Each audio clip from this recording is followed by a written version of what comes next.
After that was said and done, I was in awe for 3 days. I just sat there, and I just wanted to say a big shout out to all the individuals that were involved, because they made that one of the best celebrations I've ever seen. That's it. Thank you, Mr. Susin. Ms. Campbell? Well, I too want to thank our teachers and our food service workers and our SROs, and we had nurses last week also. Was one of the things that we celebrated. But really in all of that, just want to thank our government and community relations department for giving all of us the opportunity, to have all those with our Facebook presence and our, Twitterverse, shout outs and the pictures, and just giving the opportunity, the shine the light with the lightsabers, even though it wasn't very dark at 8:15. It was awesome to see everybody get out. So I'm thankful for them for kind of steering us that way, and just so thankful to the public for jumping in and making it, seems to me like one of the most overwhelming teacher appreciation weeks and the food service, that we've ever had before. I think just the participation from the public was great. I also wanted to just make a little announcement and a little shout out to Major Lanza back here. And it's not because you're here, I was already going to say it. And also Major Walters for getting this started. But I'm really excited to say that we now have a mobile fingerprinting unit. So one day, when we can all get out of our homes again and have everybody together, we'll be able to take our mobile fingerprinting unit to different events where we can recruit our volunteers into our schools. And so I'm really excited about that, because that's something I kept pestering them about. So I'm really excited that's here. And then just one more, we have our Superintendent's Insurance Advisory Committee, who helps advise the superintendent on insurance changes, and we've got some changes coming up. But I just want to thank them, because we've had a lot of long meetings in the last few weeks. We have another one this week. It'll be 9 hours in 3 weeks. And it's one thing, some of us, that's our jobs, but a lot of them have other full-time, really important jobs throughout the county, and they're sacrificing that time to come help us for, completely, on a volunteer basis to be on this committee. And I'm just so thankful for all those SIAC members and the time they're putting in to represent and help our district to make some wise decisions. And really, they're industry leaders. So many of them are industry leaders, and we're thankful for them, and especially for their time. So I think that's it. Thank you, Ms. Campbell. Ms. McDougall? Okay, I have several things. First, I also want to say, teachers, well done. And it was a great Teacher Appreciation Week from the perspective that being virtual, I think our principals, I know several of our principals in my district went out and did all sorts of things for our teachers. And also I want to give a shout out to Cocoa Police Department for the food services. They met us over at Eastern State, and every teacher came with their car decorated, and we drove through the loop similar to what happened at math schools. And the food service people, you're right, they are doing a phenomenal job. So thank you to Cocoa, the police department, for helping us organize that and stopping traffic so we could all just go with one continual line. And I also have a couple of pins to give out. So first, I want to give a shout out to Jason Cope, who is the social worker at the North Alternative Learning Center. And Jason has really, it's been hard for a lot of people, and our teachers are being creative and amazing at doing things virtually. And so what Jason has done, he reaches out to families and his students every day, and he has done some spreadsheets that keep the teachers informed of what students may need a little extra help or what's going on in the families, and he's there for the families, and he's really gone above and beyond to connect with his students during this COVID-19 outbreak. So thank you, Jason. And Jason, eventually I will get you your pen. I also have a couple of excellent achievers. And my excellent achievers are from, bear with me, I'm sorry, I have about 6 of them, guys. I have Janine Knight, and Janine is on the crisis. So I have 3 people on the crisis team. I have Janine Knight, Ginny Gleason, and Malaya, I'm going to mess up your last name, Burkera. And these are 3 people who are on the crisis team, who have been dealing with things virtually. And at one time, there were 3 crises that happened simultaneously, which they had to get creative in how to work through it. They're helping people work through grief, some deaths that have happened in our community, PTSD for students. They are really working through a lot of things virtually, which is very different, and I want to give a shout out for their excellent work on making that all happen. I also have a bridge builder for Casey Daniels. She's a resource teacher in Students in Transition. So these are our students who, how she builds relationships with some of our outside agencies to have interdependence for our students, working with food service, transportation, leading and learning, Brevard Schools Foundation, and some of our outside agencies to make sure that our students in transition have what they need during this COVID-19. And I know there are so many people out there who are doing amazing things that I don't even know about. And then the last 2 I have are impact pins. And I have Mallory White, who is a resource teacher for intellectual disabilities. And she has reached out and made sure that our students have accessibility remotely for our students who have intellectual disabilities, and allow them to continue with their academic goals so they can succeed. And my last one is Catherine Erdman. And Catherine Erdman is a resource teacher for social emotional learning, something dear to my heart. And she has created many social emotional learning curriculum for resilience, emotional lessons dealing with fears. And again, we're doing things as we go with this COVID-19. This is very different, and she has done it for our students from K to 12th grade to make sure that they're reaching their academic standards and that she can help them through this emotional and difficult time. So shout out to all of them, and I will get them all their pins. So thank you. Thank you very much, Ms. McDougall. Dr. Mullins. Thank you, Ms. Belford. I want to tag on to our Teacher Appreciation Week a little bit from a different angle, and that is to express appreciation actually to some new teachers in the realm of all of this, and that is our parents and the families at home that have provided an invaluable support to our kids. We did a recent survey of our parents, and 69% of the survey respondents indicated that they either have one or potentially both parents working from home. And that shows the significant impact on our community, but also it would indicate that a considerable percentage of our homes, those parents are working outside the home, which means family members and friends and so on are helping support our kids learning remotely from home and through distance learning. So I just want to extend Teacher Appreciation Week to our families and their extended networks for supporting our kids during this time as well. And I want to echo Ms. Descovich's shout out to Government Community Relations for really orchestrating our Teacher Appreciation Week events. They did a wonderful job. And a follow-up to Ms. McDougall's comments about the work that our mental health folks have been doing throughout this time. It actually also, I don't think anyone mentioned, it's Mental Health Awareness Month. And want to give a real special shout out to our student services teams who have so adaptively, if that's a word. We'll make it one. All right.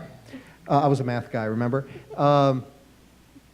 Who have just been responsive to our schools, to our teachers, to our kids, to our families, and filling gaps and being there for our students, to support them through this very challenging time and being aware of what additional needs they have. So this week we're focused on providing families with information and resources on prevention topics such as substance abuse, tobacco use, and vaping, as well as suicide prevention. So encourage our families to take advantage of those resources online. And then next week, we'll be providing tips for our kids and teens to cope with anxiety, depression, and stress, and particularly applicable to these times. So wanted to express those shout outs as well. Thank you, Dr. Mullins, and you stole my thunder on the whole Mental Health Month, and kudos to our student services team. And I want to backtrack a little bit too on the recognition of our law enforcement partners. Not only do we have the great relationship with the sheriff and the police chiefs at all of our municipalities, we have wonderful staff that supports us here in the district office from the Brevard County Sheriff's Office, but we also have an enormous amount of phenomenal SROs in our schools. And I got to tell you, I think a lot of times people think that we put SROs in schools so they can be someone there with a gun and a car and scare people. But our SROs are so much more than that, and I know that all of you have probably had interactions with your SROs at the schools since we have been closed, because they've been supporting our food distribution locations. And I ran into quite a few of them, and I have to tell you, everyone I have spoken to has said, I miss my kids. Like, they just can't wait to get back to reality and be with those students again. And so we are so incredibly fortunate that we have so many SROs that truly love what they do and love being with the students, and build those relationships and mentor them throughout the year. And it's just so much more than a law enforcement presence, and we certainly appreciate them. And then I am going to give kind of a general shout out to our district staff. I have heard a lot of people say, you know, teachers are working really hard, and food services working really hard, and custodians work hard, and but I think there is an underestimation of the amount of work and stress and agility on the part of our team here at the district. Definitely our cabinet members who are leading their departments through all of this. Nothing really goes on in this district without that support from the district level, from leading and learning and our resource teachers helping to get together curriculum so that we could switch to this transition of online learning. Obviously our IT with all that they have been doing to make sure that students can access technology, and that's an entire team. Our facilities folks that are dealing with, you know, what does this look like going forward and what needs to be happening at our facilities, while also trying to schedule all of our projects for the summer. Our operations folks that are looking at, you know, what do buses look like going forward, and how do we plan for all of this to be up and running again when we get back. Certainly to our student services team that is doing so much, not only providing the mental health support that Dr. Mullins mentioned, but dealing with issues of making sure that we're providing the right support for our ESE students, and looking at, you know, what does compensatory services look like, and how can we support those students that may not transition well to this online learning platform. It just, there is no shortage of incredibly committed, difficult work that has been going on here at the district. And so, Dr. Mullins, thank you to you and your team. I know it has not been easy. I know it's been, I think you're on like 8 or 9 weeks now of pretty good intensity. And so we thank you for all the work that you guys are doing. All right, at this time I want to offer my fellow board members, and I'm sorry, at this time we are going to go to the adoption of the agenda. The script is so short, I went to the wrong spot. Adoption of the agenda, Dr. Mullins. Ms. Belford and members of the board, on tonight's agenda, we have administrative staff recommendations, 21 consent items, and 3 action items. Changes made to the agenda since being released to the public are as follows. A7 on administrative staff recommendations received revisions.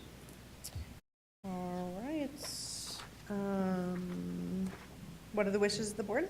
Move to approve. Moved by Ms. Descovich, seconded by Mr. Susin. Is there any discussion? All right, Ms. Escobar, will you please call for the vote? Mrs. Belford? Aye. Ms. McDougall? Aye. Ms. Descovich? Aye. Mr. Susan? Aye. And Ms. Campbell? Aye. And the motion passes 5-0. Dr. Mullins, will you please let us know about our administrative staff recommendations? There are 3 persons on this evening's agenda for the board to consider. What are the wishes of the board? Move to approve. Second. Moved by Ms. Descovich, seconded by Ms. Campbell. Is there any discussion? Can I welcome Ms. Hall to Sea Park? Absolutely, you can if you'd like to, Ms. Descovich. Yes, we are saddened to see Miss Leiba leave. She's been an amazing principal, but I think we're all pretty excited to welcome Miss Hall to Sea Park. I was a little sad to know this evening that she would be accepting this position, but not be here and not give the speech and be able to bring her family. I have yet to meet Miss Hall, so I'm looking forward to it. And if she's out there listening, I just want to welcome her to District 3 School and to Sea Park, and I look forward to meeting you. Excellent. Thank you, Ms. Descovich. Any additional discussion on the administrative recommendations? All right, Ms. Escobar, would you please call for the vote? Ms. Campbell? Aye. Mr. Susan? Aye. Mrs. Descovich? Aye. Mrs. Belford? Aye. And Ms. McDougall? Aye. The motion passes 5-0. We are now at public comments. As indicated in my opening statement, persons wishing to comment were registered in advance on the district website and were then called and the comments recorded. We will listen to the recorded messages at this time.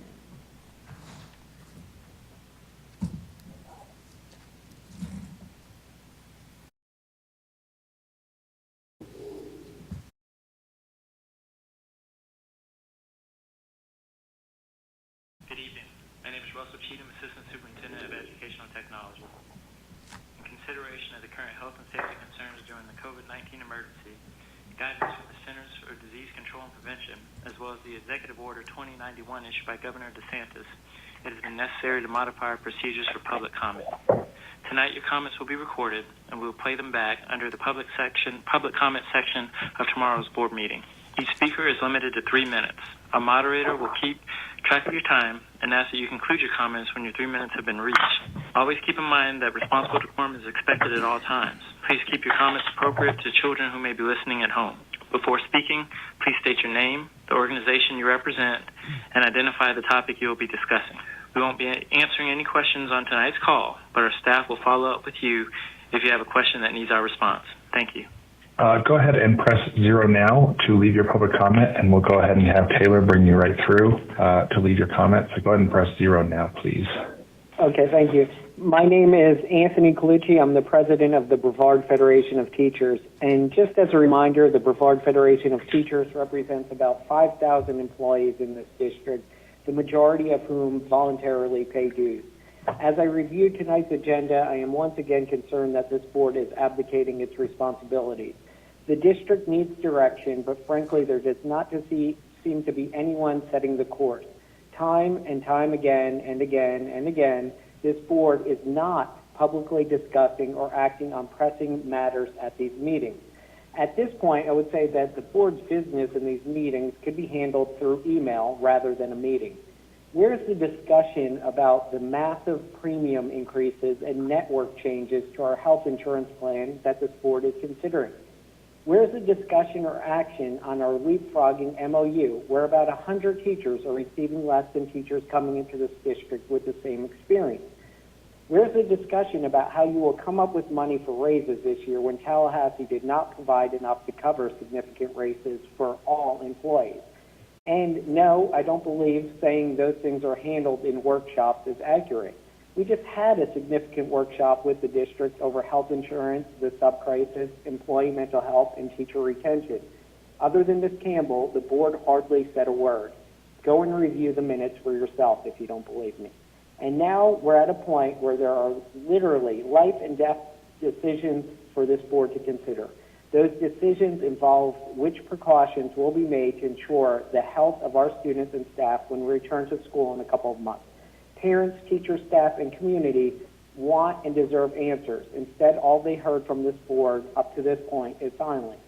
While I know that some thought is being put into this, as a parent, as a representative of our teachers, and as a community member, I want information about what you're planning. I spoke last meeting and got none. Now, in typical fashion, 2 weeks have passed by and nothing has been said or done. So what's the board's plan? How will you keep your students and employees safe from COVID-19 when they return in August? If you don't have one soon, not only are parents going to start pulling their kids from BPS, employees are going to leave as well, especially those who are eligible to retire. Now, as I'm recording these comments the night before the meeting, I hope you prove me wrong. And all of these items, or some, or even one issue I mentioned, will be discussed. However, as a historian, I believe that will not be the case. Thank you. Thank you, Anthony. Back to you, Russ. I'd like to thank tonight's callers for commenting for our May 12th school board meeting. We appreciate your comments. Thank you. All right, thank you, Mr. Cheatham and Mr. Colucci Mr. Cheatham for coordinating, Mr. Colucci for your comments. Does any board member wish to respond to the public comments this evening? Ms. Campbell, you're giving me the eye? Well, if you are going to, I will just say that just because those things haven't been discussed in this board meeting doesn't mean they're not being addressed by district staff, because as a reminder to everyone who may be listening, that the school board has responsibilities spelled out in the statute what we're supposed to do, and that has to do with budgets, with policies, with the hiring and firing of the superintendent. Pretty limited. And the rest of that is designated to staff who I know are doing their jobs. And that is coming up with budget cuts so that we can meet some of these demands, coming up with our plans for next year. No one is sitting on their thumbs trying to figure out, let's just wait 3 months and figure it out. So just for the public to be assured that all of these things are being addressed. As far as insurance, I just mentioned the SIAC a few minutes ago. We have another meeting coming up on Thursday where we're trying to figure out, the voting members of SIAC are trying to figure out what are we going to do as far as insurance goes. So none of these things are just being ignored. I just want to make sure that people understand that just because we're not discussing it in this meeting. We're limited to what we can do on that, but it doesn't mean that the district's not handling those things. Thank you, Ms. Campbell. Mr. Susan. I'd like to say something real quick. As far as the leapfrogging MOU, I think it's in reference to teachers that make more money than other teachers that are in the same district with the same years of experience. From a personal experience, it was one of the biggest issues that I had as a teacher, knowing that the person that was right next door to me was making $3,500 more than me in the same years of experience when I was teaching at O'Galley High School, and it's very upsetting. I think that those conversations are going to come in more towards the budget issues when we come up, but that is something that I feel near and dear to my heart when asked about it. It's an issue that really bothered me, the fact that I had to be away from my children or teach 7 straight periods and give up an extra planning to make up the fact that the district didn't make up the compensation district. So that is an issue. I will also talk to the insurance, and I plan on speaking to it later on today, in the fact that we have made recommendations as a SIAC, and I can go back almost 7 years making recommendations that haven't been made or done. And this is for a multitude of different reasons, but those recommendations need to be answered now.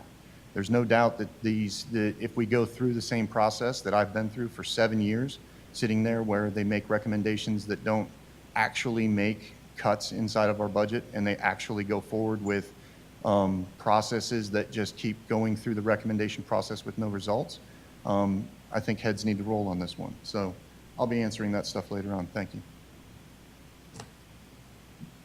Anyone else wish to comment on the public comment from this evening? Dr. Mullins. Ms. Belford, if I may, I was going to provide the board a report at the end of the meeting, but perhaps it's, since we've had some discussion already, and I think it's appropriate to bring the board up to date as well as our community. In the midst of the circumstances we're facing, the reality is, I think we'd all agree that the list of questions have grown as time has gone on rather than they be eliminated. 2 weeks ago, I met with my cabinet and established 4 Tiger teams that are tackling different issues related to what we're facing right now. One is a collective of team around just communications to ensure we've done a great job of communicating with our community as we went into COVID. And some would suggest we're on the beginning of the moving out of COVID and so on, and we need to make sure that we continue to inform our community of the processes and so on. And the dynamics are going to increase in complexity as we move out and move into some new unknown territories next year. So that team is meeting and working right now. Part of that led to the parent survey that we went out with last week to capture our constituents' experiences in our community, and we will be providing the board a summary of that and the community as well. The second Tiger team was one around how do we capture some of the work process adjustments we made going into COVID. We all may remember the going paperless legislation of probably a decade ago. I would suggest that we have not, as an entity, as a public service, embraced that concept well, because paper seems to continue to be a very driving force in our reality. However, we have to minimize that. We have people working remotely. We don't have couriers going back and forth to home work sites and so on. So I have a team working on just how do we, when we transition back into a more on-work site environment, how do we not lose some of the workflow processes we implemented that have helped us become more efficient? The third Tiger team is working on what does post-Executive Order 112 look like as we bring our workforce back together in a more formal work site setting. Are there employees that we may want to continue to consider a remote work option for? What are the work site environment adjustments that we need to make as well? And then also, what is post-COVID work environment look like? You received the recent email to all of our staff about the returning to workplace expectations of continuing social distancing, supporting and encouraging staff to use a mask, and providing them as the employer to our work environments. And then our fourth Tiger team is also tackling what does the return to school look like in August? And there is a long list of questions. And I know that all of the speculation is out there of, are we returning the way we left before spring break? Is the new school year going to look like it has traditionally? Or is there going to be a modified or an adjusted look? What is bus service going to look like? The list of questions is very long, and the known journey between here and next week and so on is also unknown. And a significant departure from our traditional school year setting is likely going to require some Department of Education and state guidance, because just in this 8 weeks of distance learning, it took us several weeks to get direction on waivers for instructional hours. We just received that last week, and we notified our constituents that we will not have to make up instructional hours because 5 days were waived. So if there is a modified school year next year, I anticipate that will require some DOE guidance as well. So our team is accumulating and evaluating what those factors may be. We are matrixing them in place and make sure that we are prepared to start making decisions. That is all while we are also trying to close a school year and also address and adapt to 65,000 students, many of whom may want to come back to their school and retrieve personal belongings, and also thousands of teachers who will likely want to return to their classroom at some point and retrieve some of their own personal belongings, all while maintaining social distancing and cleaning protocols and so on.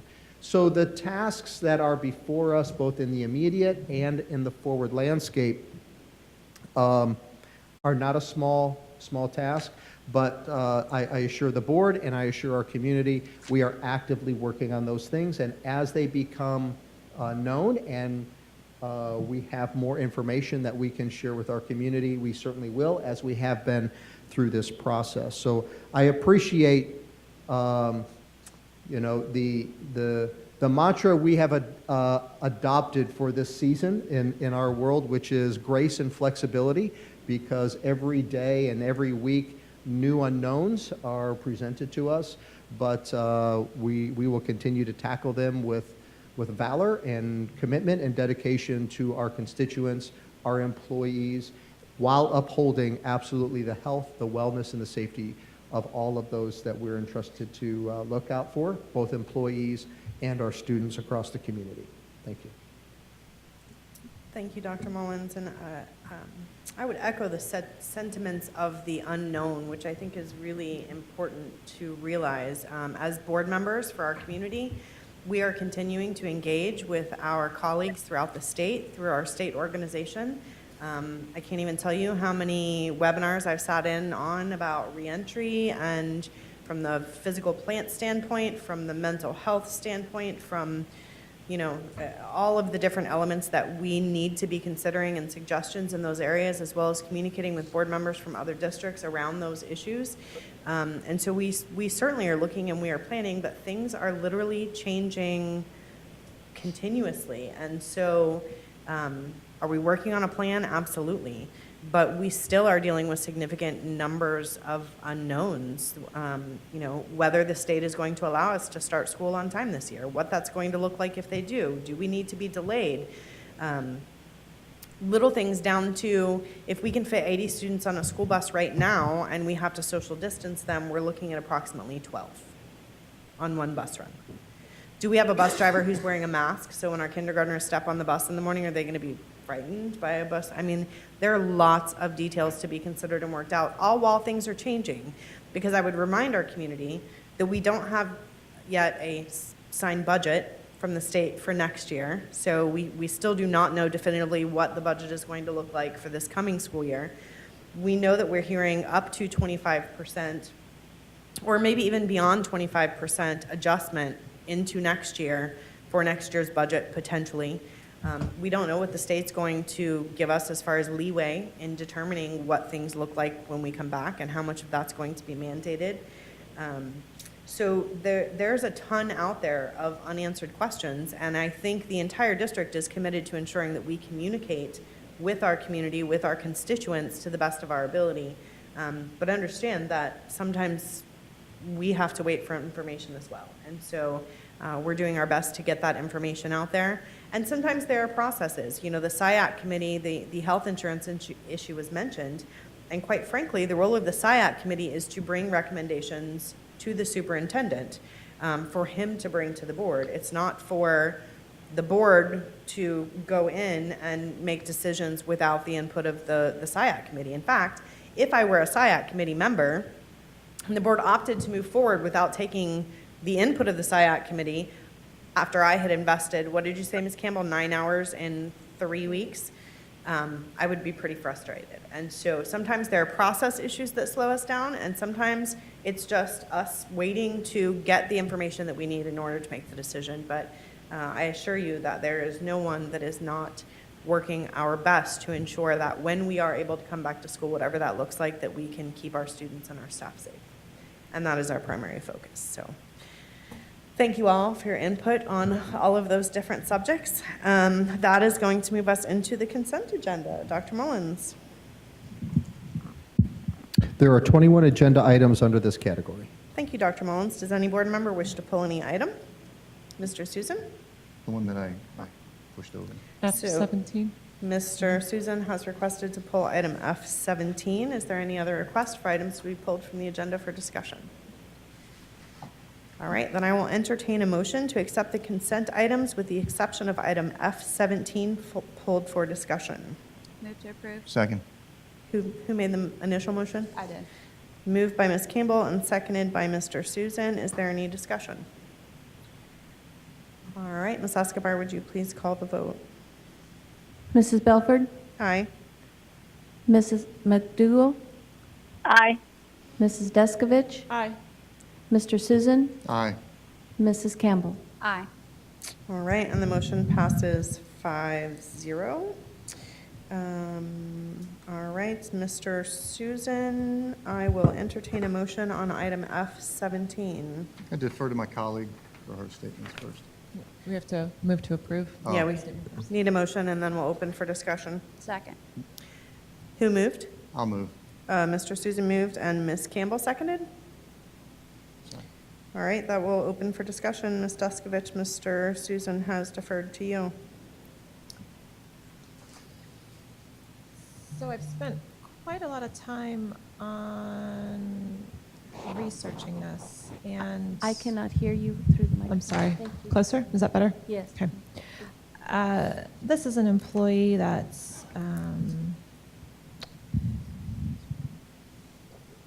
being Ms. Descovich, I would just remind you, Yeah. and it's probably there in the back of your head, but I would just remind you that the information that we had access to is not public information, so just use caution.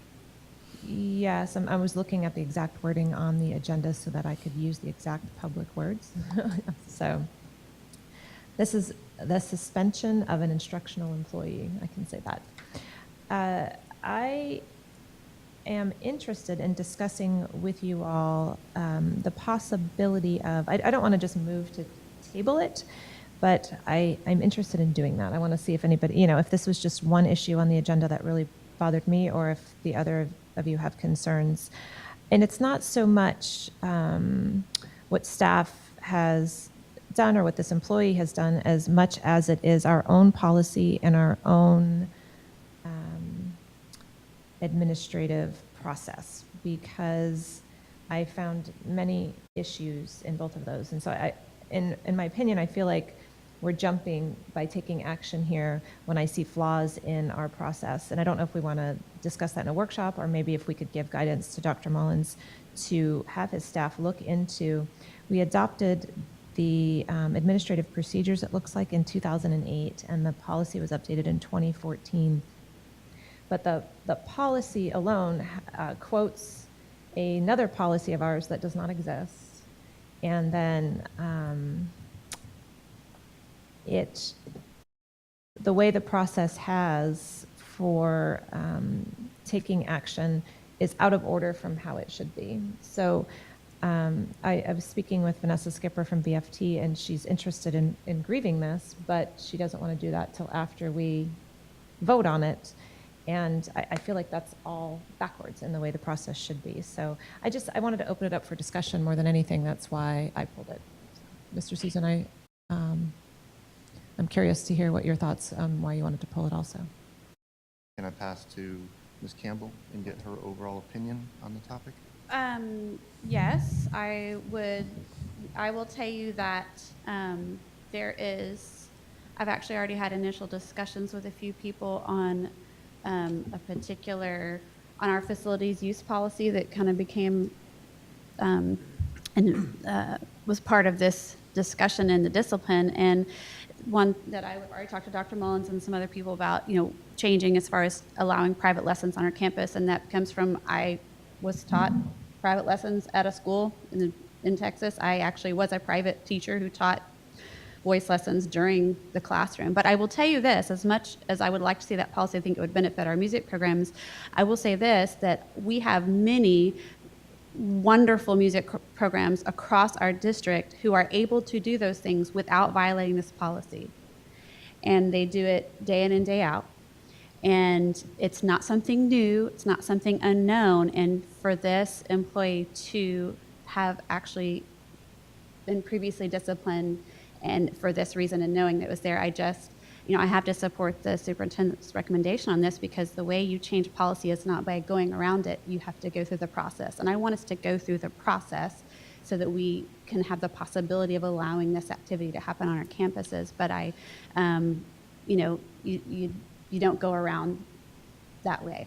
So that's my thoughts on this particular So Ms. incident. Campbell, Yes.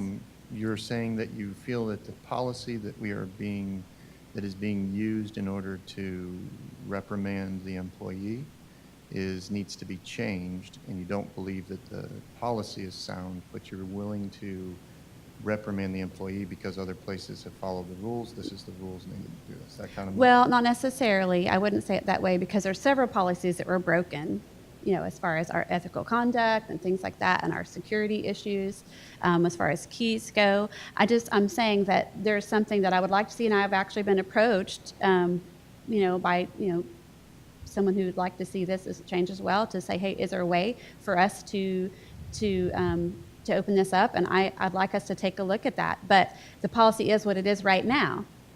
And all of our employees are expected to abide by it. And if you know what that is, you don't, the way you make changes by going to the change makers and asking them to change, to work on it, not by working our way around it and setting a bad example for our students and for our community in that. So I just, that's where I am on that. And if I could clarify, and I'll give the mic back to you momentarily, Mr. Susin, I just want to clarify that the policies that Ms. Descovich are speaking about is different than the policy Right. that Ms. Campbell is speaking about, for those Right. who may be listening. So Ms. Campbell had referenced our facility use agreement. Ms. Descovich is referencing our policies with regard to employee discipline. Right. So, since we don't have Correct, people but in if front I of us. may, I also agree with Ms. Campbell. I see concerns with the actual written policy for employee discipline and more the process actually than the policy. There's a problem there. But when we look at this very specific incident, we need to look at our process because what happened, I believe we want to support kids, right? Everybody here wants kids to have the best benefit and that to happen.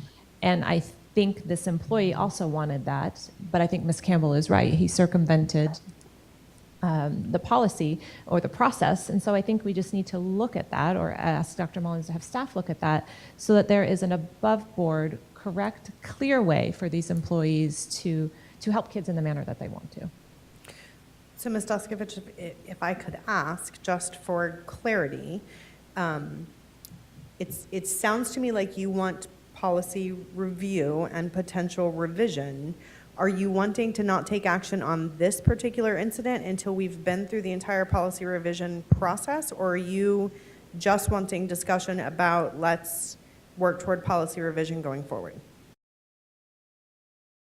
I wanted to have the discussion to see if anyone else was interested. I don't want to throw a table out there if everyone else is ready to vote tonight. I'm prepared to vote if I need to. I'm interested in tabling it to have policy, it's, let's see, this is policy 3140, suspension or dismissal of staff, that I think we need to look at the process of how we're implementing, and there's, I think, a couple things that need to be updated in an error. I would just jump in there.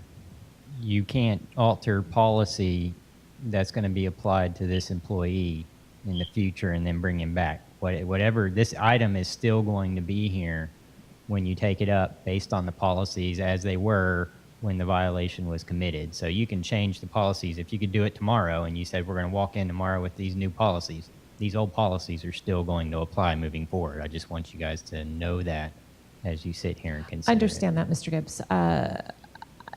It's more the process I have a problem with. Right, I understand what your issue BFT is. wants to grieve it, and they're waiting until we vote tonight. And so it may be settled before we have to vote on it, is what I was... Right. I understand what your issue is. Letting the HR staff handle it before it came to and rose to the level of the board is what I was trying to make right. Well, I agree with you. I think that I truly believe in a couple of points that I was going to get to, and I just kind of wanted to feel you guys out to make sure that I wasn't out in some way part of the pond. But yeah, no problem. So this process where we get involved prior to the grievance process gets us in between two groups that are trying to say this is what it is and this is what it is. Without a grievance where they come formally, make the argument, then we may vote one way or another tonight, and then evidence is brought and the grievance process is done, and then it's something completely different. And I think that process needs to be looked at. I think that when you look at where we are in this process as far as how this comes before the board, I think that we would be better off being after the grievance process, because I think more evidence and more arguments and more pieces are together. Right now, we have an HR file and we have a great argument, I think, and I applaud Dr. Mullins for coming forward with making a recommendation to follow policy. That is, you are doing exactly what you're supposed to do, and thank you. But I have issues with the way that we have that in the way it comes forward. For us to make a judgment based between two people that are saying two different things and we can't get them together to argue it out, I think that's the first place why I would want to push it. Also, there's some things inside the facility use agreement, inside the actual document, inside of our policy, says things like school-oriented organizations and groups, there's no charge. There's a lot of opportunities to do this thing the right way. And I think that if we tweaked it a little bit, we could all be where we need to be. I don't think that we're that far away from this policy being in line with what he did, okay? And then it comes to the third piece, which the intent for this individual was not the intent. The reason that I have an issue with it is the intent that the individual had was not to circumnavigate policy or do anything for the betterment of himself, but for a child.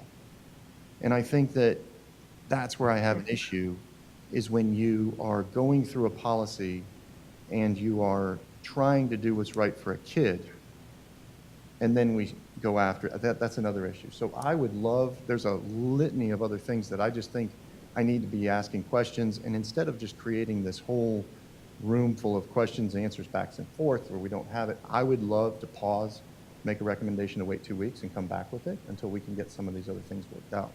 So I would refer to Mr. McDougall or to yourself, and then I'd like to make a motion. Ms. McDougall, did you want to join the discussion on this particular issue? I did. The bottom line is what I'm understanding we're voting on right now. Not is our policy right or wrong, or if our processes are kind of off. It is, did this employee follow our policy? And this is not the first time that this policy was not followed by the same person. So that's what I'm basing my decision on. And I am going to support the superintendent's recommendation. I agree there's some things that need to be tweaked. I'm not going to say that there aren't. But at this point in time, I'm hearing from Mr. Gibbs that even if we tweaked it tomorrow, it would still fall underneath this policy and this procedure. So I just want to put that out there. This is not a first-time offense. Can I speak to that? Yes, Mr. Susan. So I think when we start looking at first-time offense and seeing that it is the first time he's done this, I think that we have to kind of look at that in that each one of the other offenses is like comparing apples to oranges. When you have a situation when he was first indicated in the past, it had to deal with giving a key and making direct payments to an individual that was there. Then there was a process put in place where they went through our internal accounts, paid for the individual by the booster clubs, and that our principal and our leading and learning had signed the checks to pay the individual. And this was under the auspice that it was an intent that this was what was right. And after being in the most recent one that was in 2019 was also apples and oranges because it wasn't even him that was involved in that. It was through Kennedy Middle School. And so when you go to the final one, when you are sitting there and saying, okay, this is wrong, well, there's a lot of other people that are involved in this process that we should have been questioning also as how this all happened. How were we writing a check to an individual that was working inside there with no controls? There's just so many other things to this, and that's why I made the motion that I'd like to make a motion to actually postpone this for 2 weeks to get answers to everything else that was in there. And that was it. So I can't take a motion until we vote on the previous motion, unless, yes, because I have to close out the initial motion, right? Unless unless it's just a table. So they can vote just. You can move to table and then it would end. If the board doesn't want to table it, if you have a majority that wants to proceed with the discipline, then I would like to make a motion to table this for 2 weeks and come back into the next board meeting. I'll second that. Can we have discussion on that? Absolutely. Yes, No. we can't have discussion on the table Not on a motion. table, no. Not under Robert's rules. It's up or down. You table it or you don't. Okay, then, Ms. Escobar, would you please call for the vote on the motion to table this item for 2 weeks? Mrs. Belford? Nay. Ms. McDougall? Nay. Ms. Descovich? Aye. Mr. Susan? Aye. Mrs. Campbell? Nay. And the motion fails 3-2. So that takes us back to the original motion to approve, correct, Mr. Gibbs? Yes. And we are still open for discussion on the original motion to approve? Yes. In discussion of the original motion to approve, am I able to discuss the motion to table, or? Yeah, you can discuss whatever you want to resolve it, and Okay. someone else can make or he can remake his motion. I mean, you just can't, once it's made and seconded, you have to vote on the motion, the Okay. table. Perfect, thank you. So does anyone else want to, I typically try to let you all go first. Does anyone else wish to have discussion on the motion to approve the recommendation? Just briefly, I wanted to clarify from something that Mr. Susin said. The policy actually says it's pretty clear there shall be no private teaching. I mean, it says those where, private, along with a list of other things. It's clear, no private teaching. No matter which way you route the money, it says you can't do private teaching on our campuses. And if that's something we want to change, we have to do that through policy. But that it's not fuzzy. It's not, if you do the money this way, it's okay. If you do the money that way, it's okay. There's not supposed to be private teaching on our campuses. And the other thing would be, the reason why if we had decided to table, the whole grievance procedure gets delayed. It's not that we come back in 2 weeks and we vote one way or the other, that there is a grievance. It's my understanding that they're waiting for us to make a decision tonight so they can start the grievance process if they need to tomorrow. So I would hate to unnecessarily delay that if that's already in the works.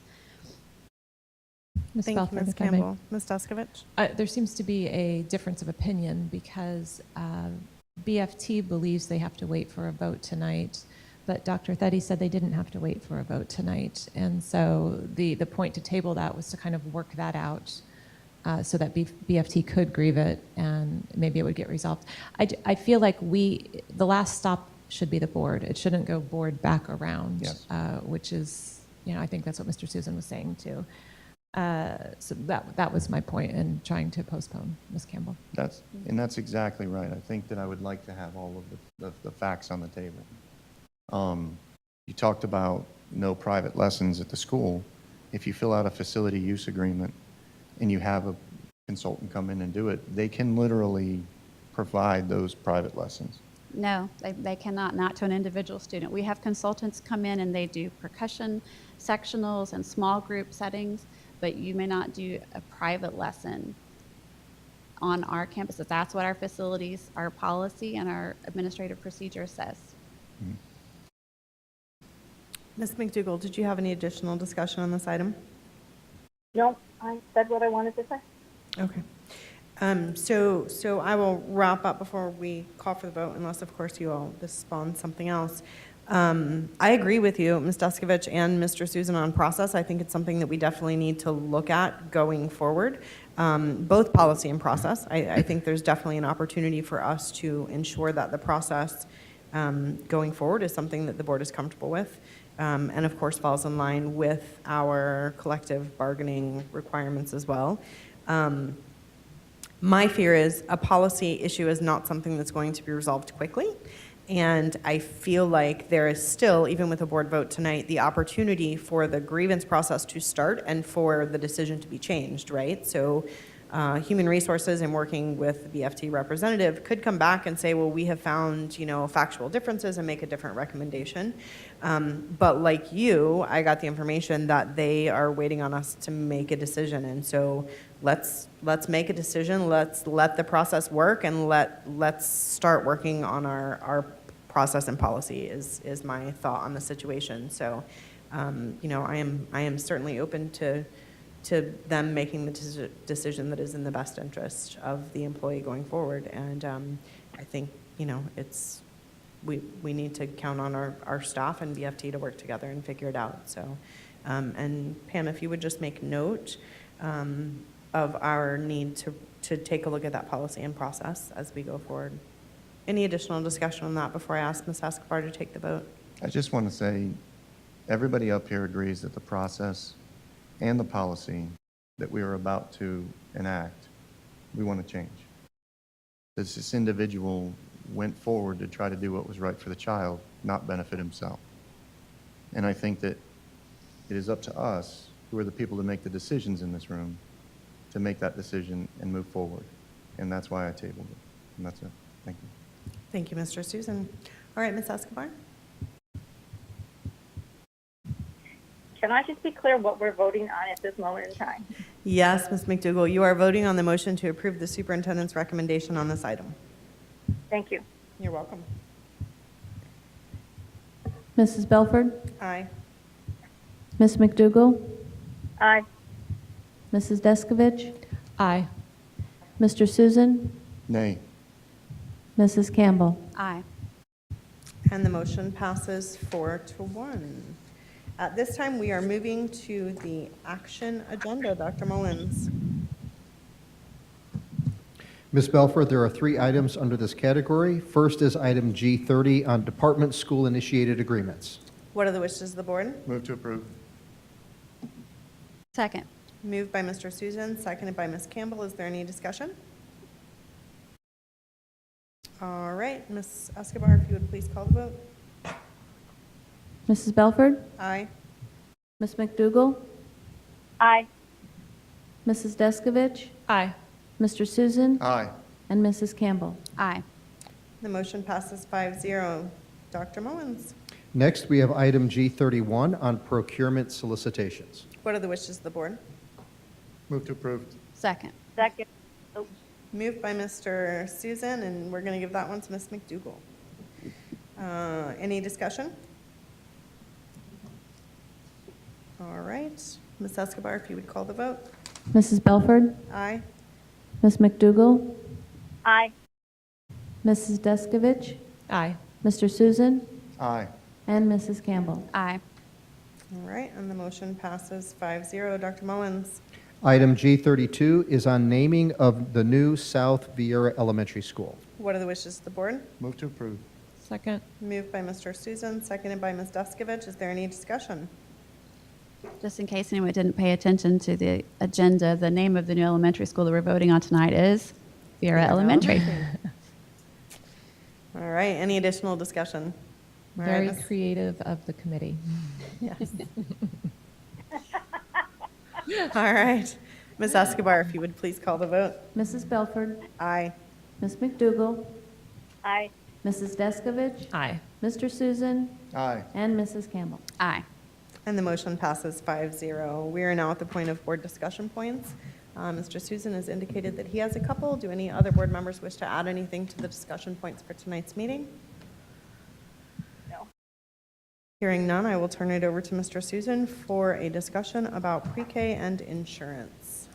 So the first thing that I wanted to bring up, thank you, Madam Chair, for giving me the opportunity. I would like to bring up the pre-K issue. We found out that the total cost, if every one of those teachers was highly effective or effective, it would be the cost that you guys had on your chart.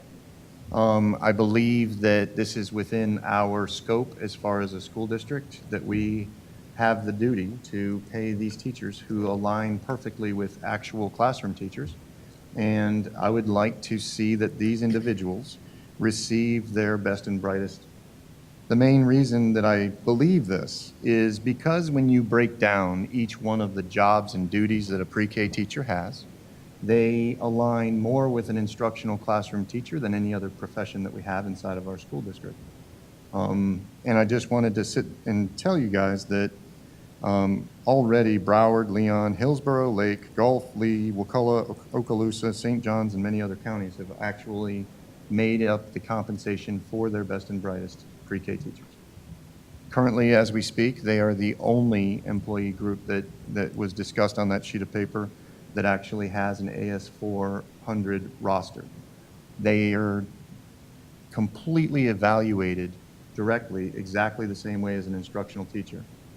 They have this VAM scores, and their growth is directly attributed to their growth and their evaluation, unlike any of the other individuals that are on there. I sit back and I look at the direction of this board and the direction of the superintendent to thrive by 5, and I can't consciously look back and leave our pre-K teachers out of the best and brightest. So I brought forward this recommendation for the board to consider. And I would want to ask not only if you guys would be in favor of bringing this as part of our budget issues that we have coming up, if you're in favor or not, and what your thoughts are. That's all. Thank you, Mr. Susan. Any board members wish to discuss Mr. Susan's issue he's brought forward? I have a couple of questions for Mr. Susan. You said the number you have, but we have several numbers. I have a printed out copy here that Dr. Theddy sent us. So we have the pre-K, we have first of all the prong 1, and then we have the prong 3. It's prong 3. It's prong 3, so the 577 is what you're interested in? No, and I apologize. I don't have my email because my laptop, and so can you read that number? It's like Prong 3 is the 176,000. recognition. Prong 3 is the recognition award. Each pre-K teacher would get $577. Right. That's 125 pre-K teachers. But under this category, all the pre-K teachers would get this bonus even in schools, if I'm correct, even in schools where the school did not qualify for the bonus. So the regular classroom teachers I'm not asking for didn't that. but the regular classroom teachers in those schools didn't receive a bonus. Right. But you want the pre-K teachers in those schools No. to receive a bonus? That's not the intent. The Okay. intent is that the intent is aligning perfectly with the instructional teachers, that if you are in a school and you are a pre-K teacher, that also received the best and brightest, that you received it.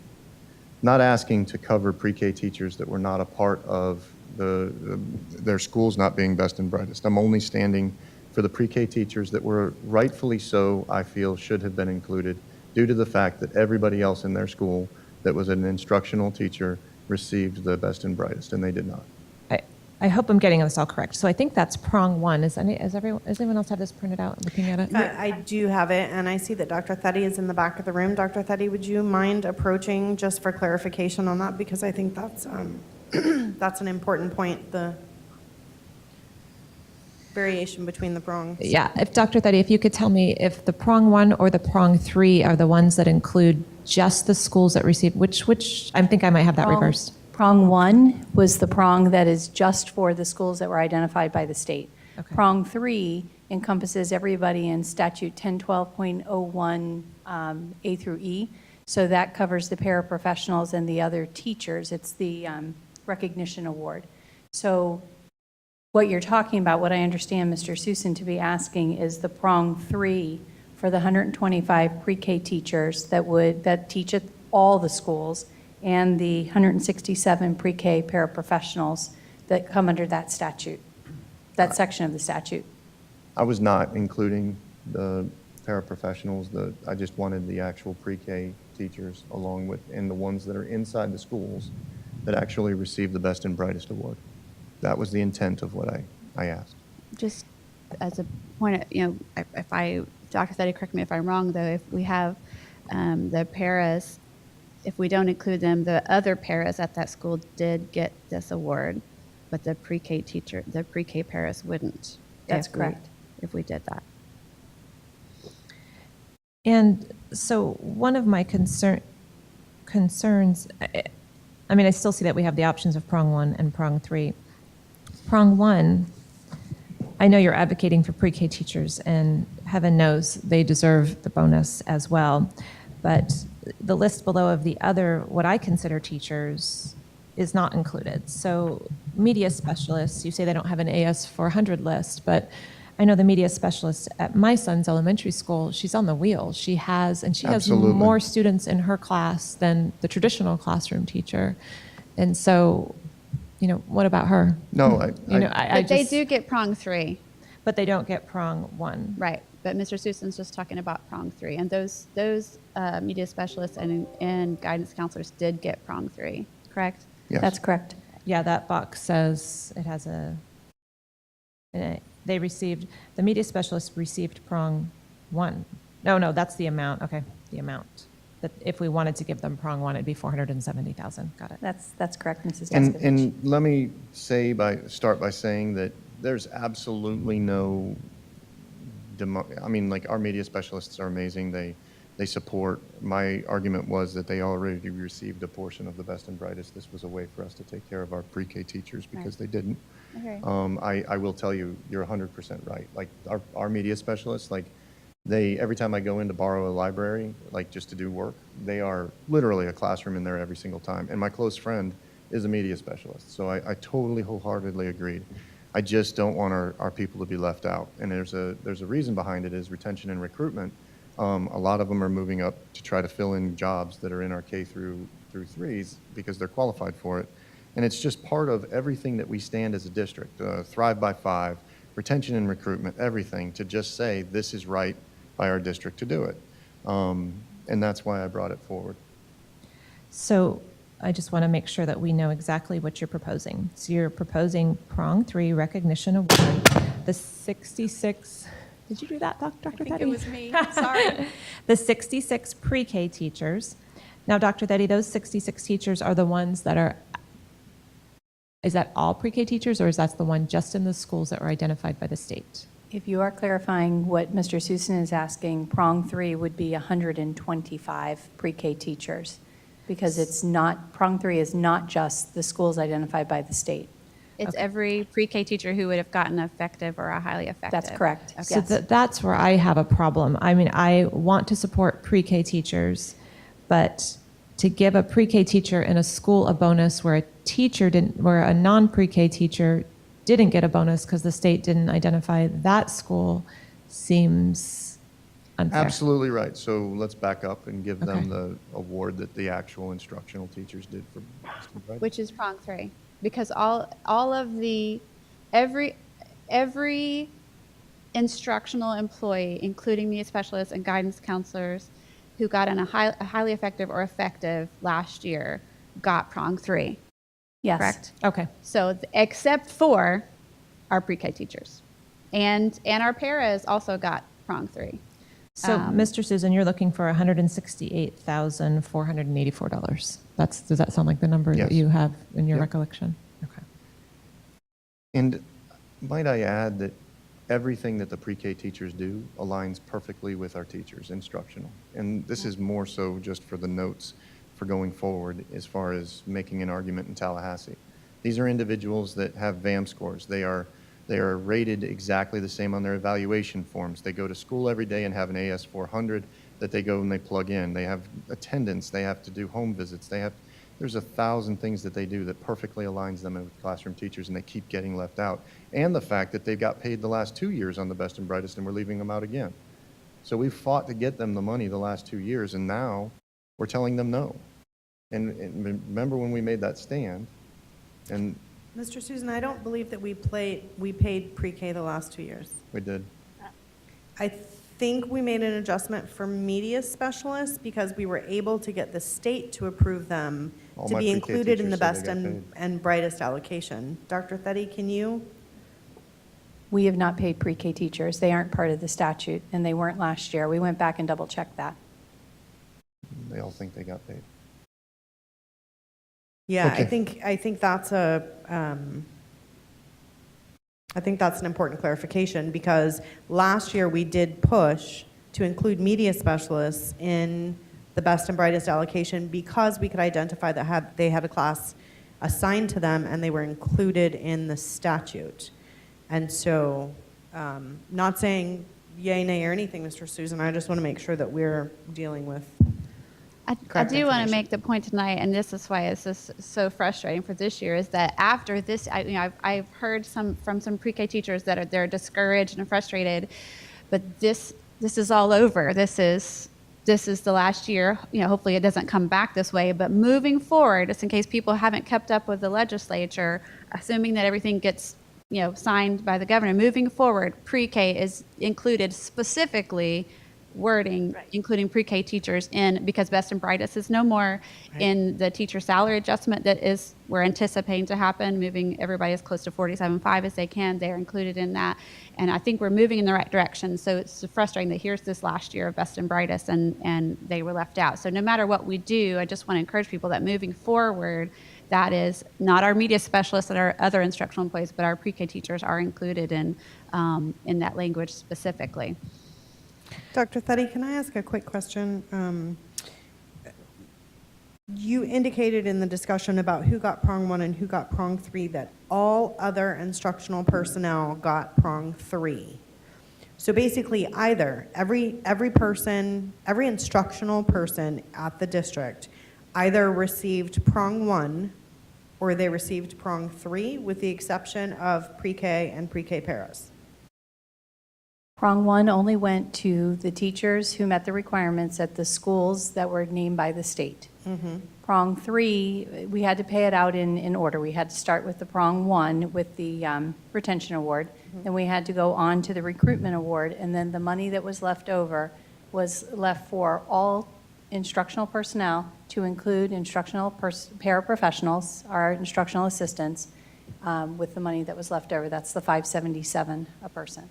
And so that $577 per person that went to all instructional personnel included, so basically, everyone in the district got prong 3, including PE coaches, Title I teachers, resource teachers, TOAs. They were all included in that? If they met the definition of statute section 1012.01, sections A through E.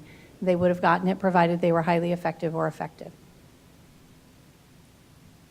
So I have a couple questions, not necessarily for you, Dr. Theddy, maybe more for Mr. Susan, and kind of a statement. So the process was last year to make salaries, the package to give to all of our employees, number one. We came out of the gate, we settled with BFT quickly. All teachers, including these pre-K teachers, if I'm correct, either got the 4 or the 6% raise, depending on number of years of service. A, why wasn't this brought up in bargaining?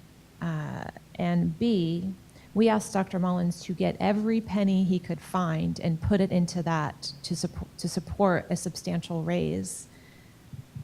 Where, Mr. Susan, this question is for you, because, and please don't tell me it's in there somewhere, because I can't stand that answer. Just tell me where in the budget, which we approved, a year prior, you want to pull $168,484 from. So going up to about 30 days ago, I've got emails from the teachers union and from our staff saying that they were included in the best and brightest. We were going down the path thinking that we were gonna get them paid.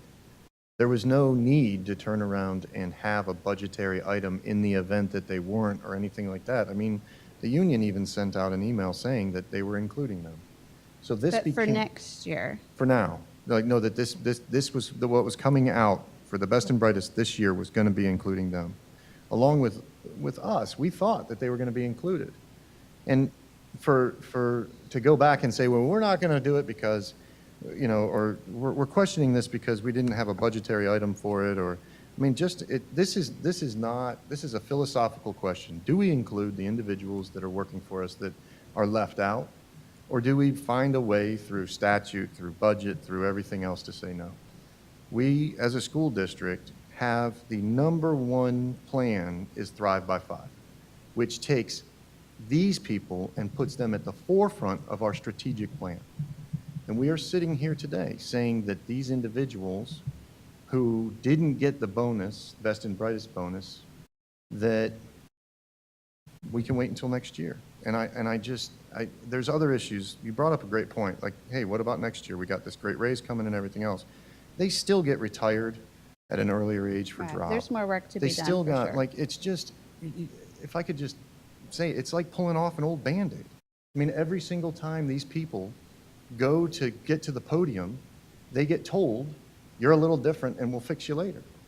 And I just, like when that came out 30 days ago, I just said, this is enough. Like, I just can't, like, these poor people are going to Tallahassee on their own dime. They're trying to lobby their own individuals that we're trying to do. And here we are sitting there saying, I'm sorry, where was it a year ago? What was the plan?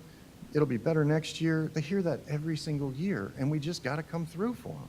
And I'm sorry. Like, I mean, that's what, I mean, I as soon as that came out, and thank you for making sure that we follow policy and everything else.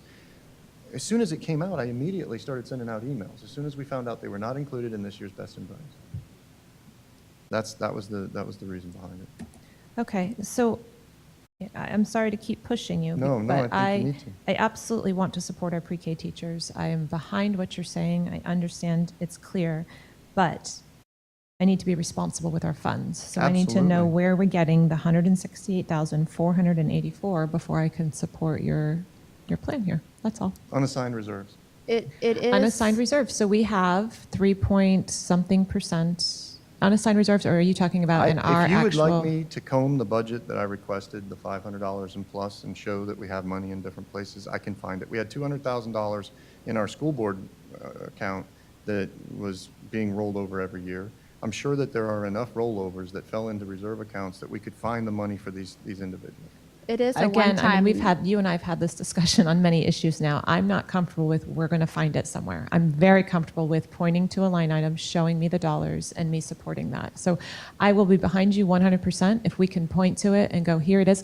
And if it's in our school board account, yeah, great. But I think that was, if you're talking about conferences and such, I think that was expended, I think. So I think we need to go back and look. You point to $168,000 and I'm right on board with you. So what I'm hearing you say is, let's pause, let's come back to the next school board meeting. Maybe we can find the money inside that.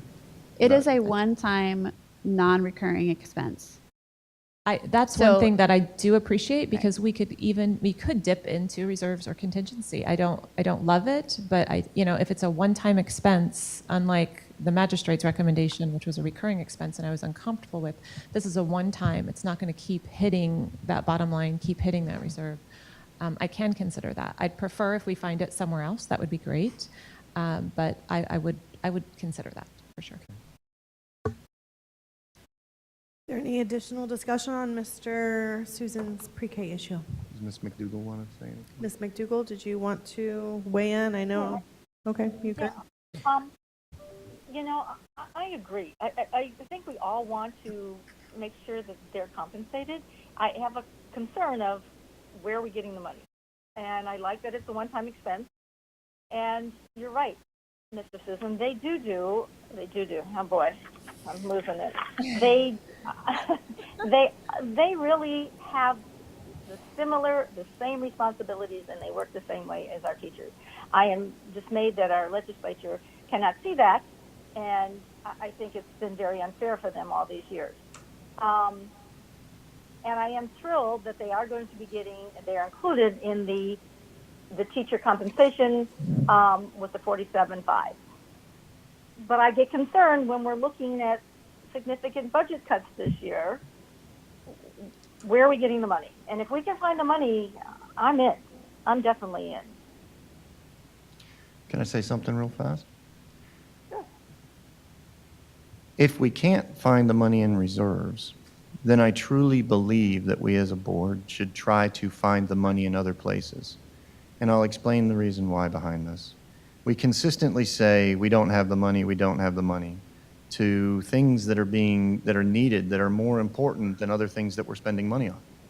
There's a lot of things that we can look at inside the budget that I would argue paying our pre-K teachers this one-time best and brightest and saying, good job, guys, is worth it over the fact of what we're doing with some of that. We froze travel. We froze going out to conferences. There's a lot of things that we've done to freeze to save money for next year from this current budget that we can use in this regard. I just think that it comes down to a philosophical question. Do you spend money? I understand that you want to be fiscally responsible, and that is amazing, and thank you. But I also think the fact is that we are spending money in other areas that we can find that this is more important for. And I think that's what it comes down to. So I can't wait to try to find you the money. And I look forward to it, Ms. Descovich. That's wonderful. This is going to be a hunt. I'm looking forward to it. Is there any additional discussion on the pre-K issue? All right, Mr. Susan, I believe you had a second request for discussion item on insurance. Yeah, and it kind of goes back to it's something that I think you're 100% right, and you kind of talked to it, that we as school board members have to wait for the SIAC to come forward with a recommendation in the proper process before we get involved in telling the SIAC what it is that they need to do. Right? I think that our job is to wait until they come, but the problem is that process is flawed when the individuals that are inside of that process are requesting information for years at a time and are not getting answers. I mean, we all agree that our specialty pharmacy has been something to look at, and we never have been able to. We now have an audit that should be giving direction to looking at that. But there's also the fact that we have never reached out to the county to find out if we can work with them on direct networks or MRIs or outpatient surgeries. We knew that the urgent cares were a problem, and we are now auditing them. But the bottom line is that the capacity is too low and the cost is too high. So why are we continuing to go down and make recommendations and wait until May or June, July, when decisions can be made earlier? I just want to put it on our radar, and thank you, Ms. Campbell, for coming in. I am extremely, extremely upset with the fact that the recommendations that are coming from the individuals inside SIAC are not being acted upon in a prudent process manner. And I'll tell you that this was done when I was on SIAC years ago, is that we would make recommendations, we would come back to those recommendations, and nothing, and it was just they would come back with their recommendations. My individual that's on SIAC has been asking for MRI, outpatient surgeries, and direct networks. We never reached out to go directly to Parrish. We never directly reached out to to Health First without Cigna being in the middle, just to find out what's out there.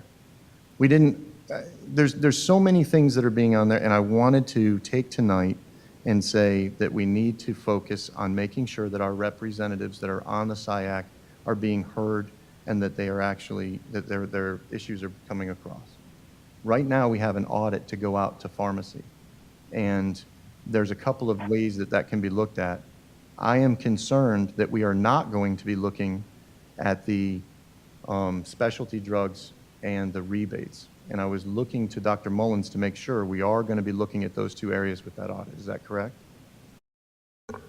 Yes, sir. I met with, just to clarify, so from the moment I was made aware of the challenge that we're facing with SIAC, and there's not a secret that our health insurance plan status is in a concerning place, particularly when looking at the projections. And quite frankly, I'm in ongoing conversation with superintendents across the state, and we're all facing, the ones I'm talking to, even in Central Florida, we're all facing some steep challenges with healthcare because costs and expenses continue to go up. I think it's important to note that our health plan has not had a premium increase nor a board contribution increase in what will be 6 years when an opportunity comes to potentially do an increase January 1, 2021. That is unprecedented in the realm of health insurance. When I talk with other districts, I can't tell you another district that hasn't had some kind of premium increase at least within the last 2 years. We've been 5.5 years without an increase in revenue. The SIAC has made some plan design changes. The board did infuse several $1 million about 5 years ago that helped the fund balance, and there was some improvement. Mr. Susin is aware our trend of expenses is not at the national trend average. We've had discussions about that at SIAC. Ms. Campbell is certainly aware of that as well. I heard Mr. Susin and our SIAC members concerned about the pharmacy questions, particularly the specialty drugs. I directed staff to go out with an audit and ensured it was a third party to ensure we get the best audit and information, because there were questions and concerns about us doing an audit within our own consultant groups. Totally agree. We want clear and evident information to make sound decisions.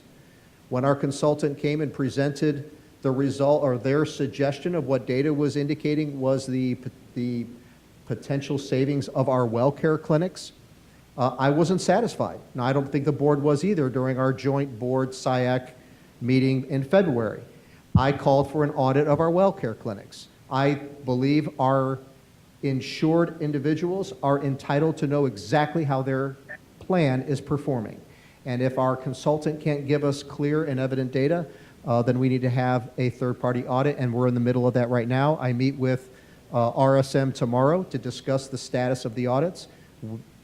Their last indication was they hope to give us the audit for the well care clinics within the next 2 to 3 weeks. I'm hopeful that that information will help the SIAC committee know where their recommendations should go. The pharmacy audit is much more in detail, requires a lot more depth and analysis.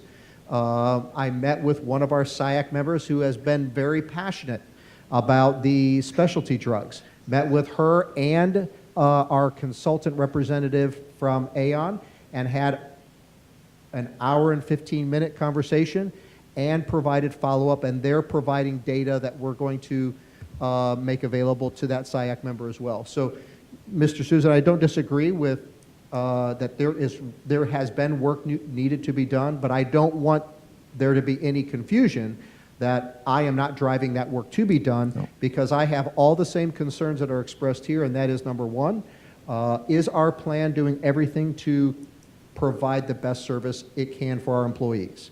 Number two, are we maintaining a fiscally sound health insurance plan? We are self-insured. Our employees need to understand that.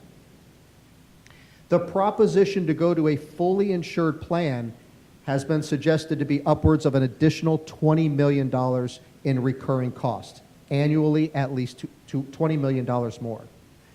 We benefit from a self-insured plan because we have consultants that oversee the plan, but we are managing it ourselves, and we're benefiting from that just from our lower than national trend increase in expense. So, but at the same time, there is a vested interest in every one of us who is an insured on our plan to make sure that we are managing, contributing to, and understanding the utilization of our plan, taking advantage of MyCigna, taking advantage of our WellCare clinics, and so on. There is more education we need to do to our own employees to make sure that they are taking advantage of every benefit. That may sound like it would be at an additional cost to the plan, but the reality is if they're taking advantage of all of the benefits, then we will drive down expenses, they'll understand their personal health better, and we will all benefit as members of the insurance plan.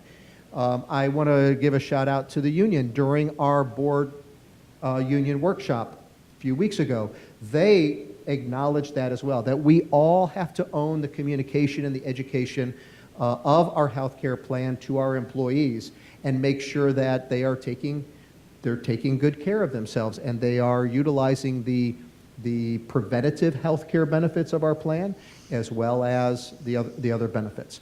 So our SIAC committee has been charged with probably the most difficult task of the last decade, because I don't know that the plan has faced some of the challenges it has, as we nationally have experienced increases in costs in healthcare that are of no surprise to any of us.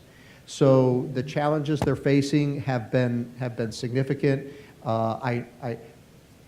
Given that the vast majority of them are volunteering their time, you know, I don't want to lose the opportunity to express my own appreciation to the commitment that they've made to this process, because it is tough. And they are putting forth an additional amount of work and consideration. So, Mr. Susan, to your point, yes, there is work to do. Yes, we need to hold our consultants accountable to the work that they should be doing for us. I believe that is happening more than it has in the past, particularly through the audits that we're doing and so on, and what we're requiring them to go back and do. But as dynamic as this realm is, and certainly you know this world well, Mr. Susin, we've got more work to do, and don't disagree. Can I follow up? Yes. Thank you, Dr. Mullins. I did want to say that your answering to this crisis has been the best that I've seen since I've been involved in Brevard Public Schools. I will tell you that your work with that has been exemplary. You have shown that you are angry at some of the issues that we needed to face, and you're trying to look for every option because you don't want to increase your employees' cost or the school board's cost in the event that there's a place to save. I wanted to also say that you do an amazing job of going and trying to cut in areas to try to bring forward a solid budget.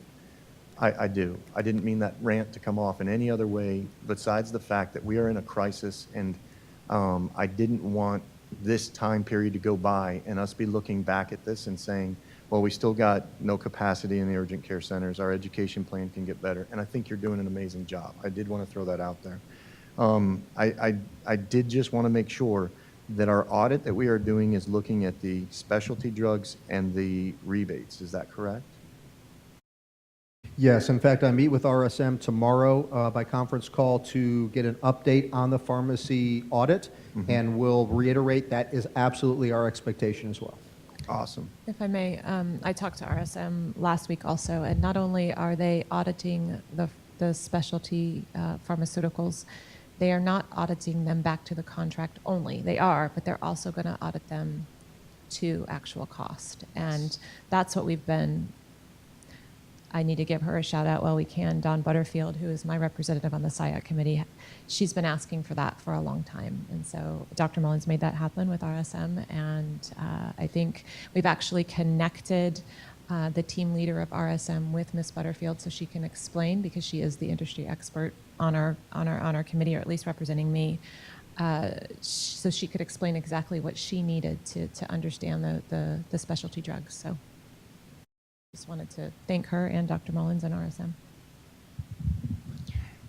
And in the event that any of the individuals that are involved that we are requesting information from do not, we just need to be prepared for those kind of discussions later on.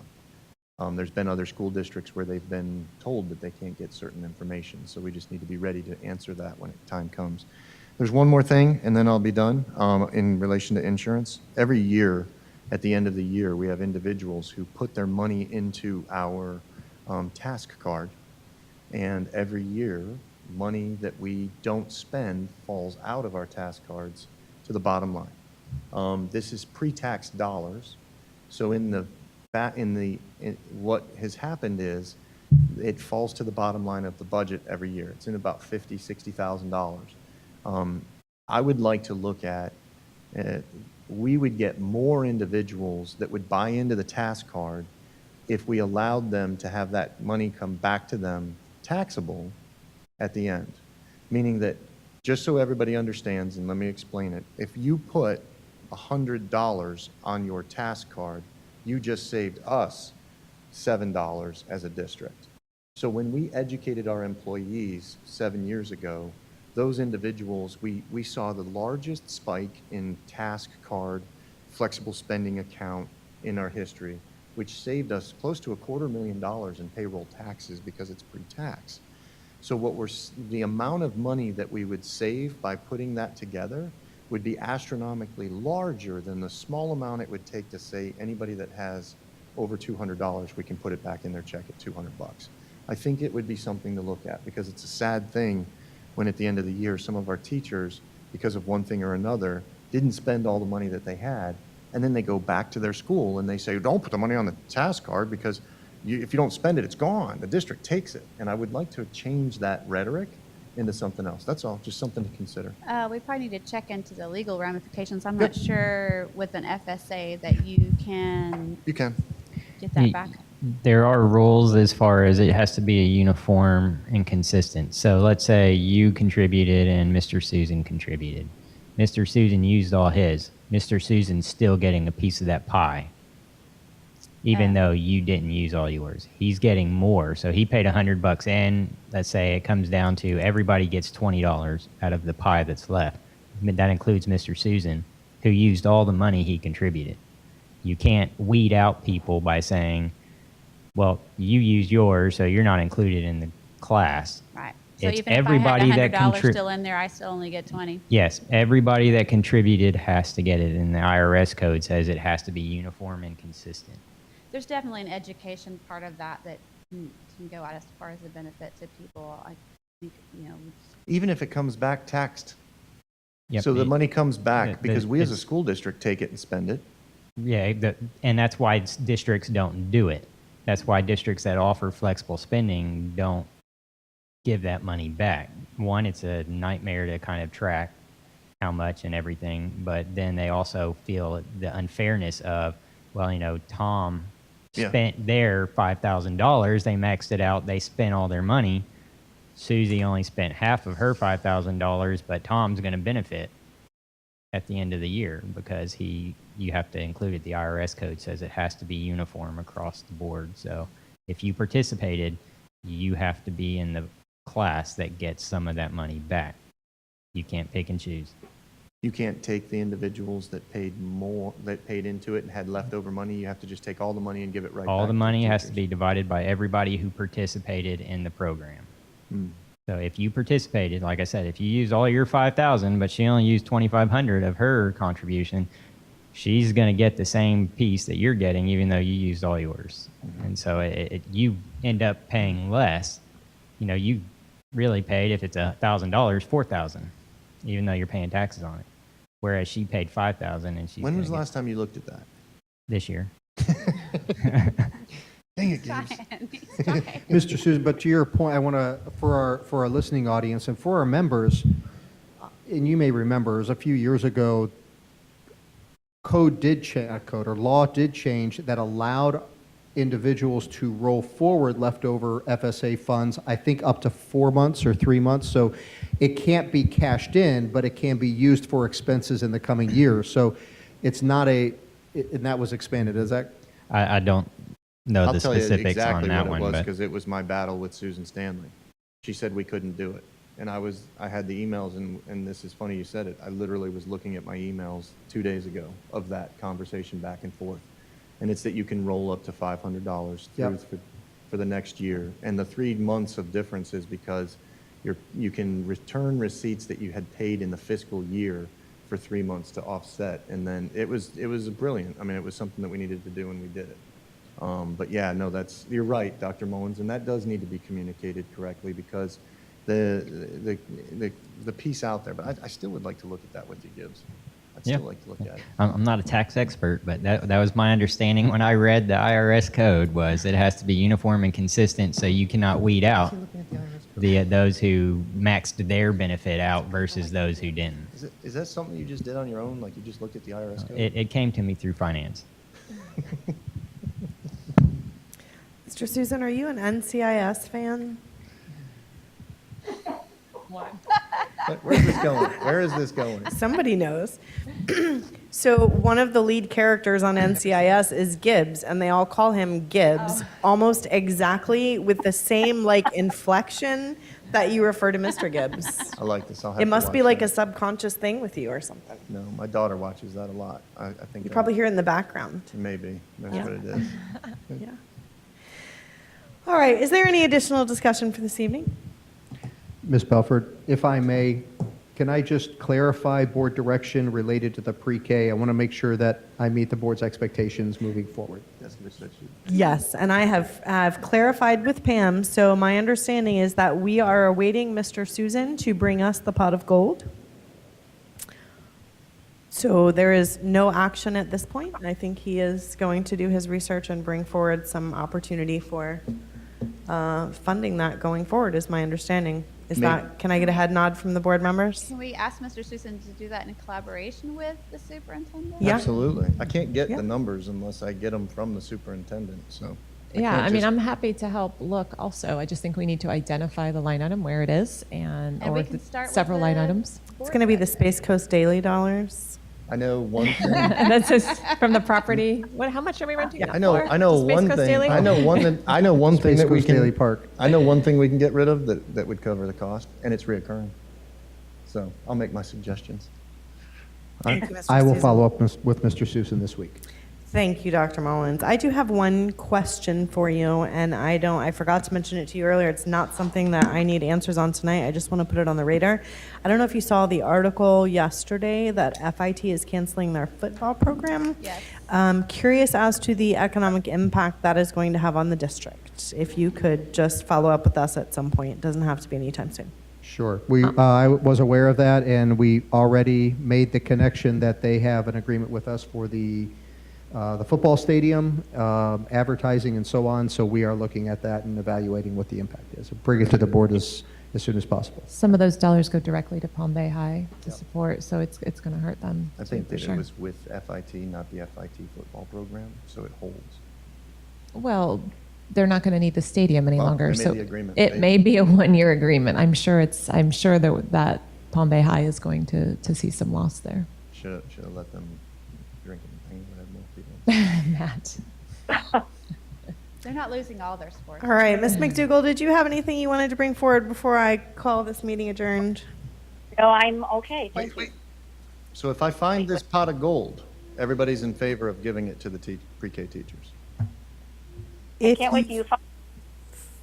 I think we need to discuss where you find this pot of gold, Mr. Susan. I would Okay. prefer that you not rob a bank, for example, or, I think there needs to be discussion about that source going forward. But at this point, we're all happy to hear what you can come up with. So, all right, I'm going to try one last time. Is there any additional discussion before I call this meeting adjourned? You're a funny lady, Miss Campbell. All right, then I will officially adjourn this meeting. Have a great evening. We'll see you soon.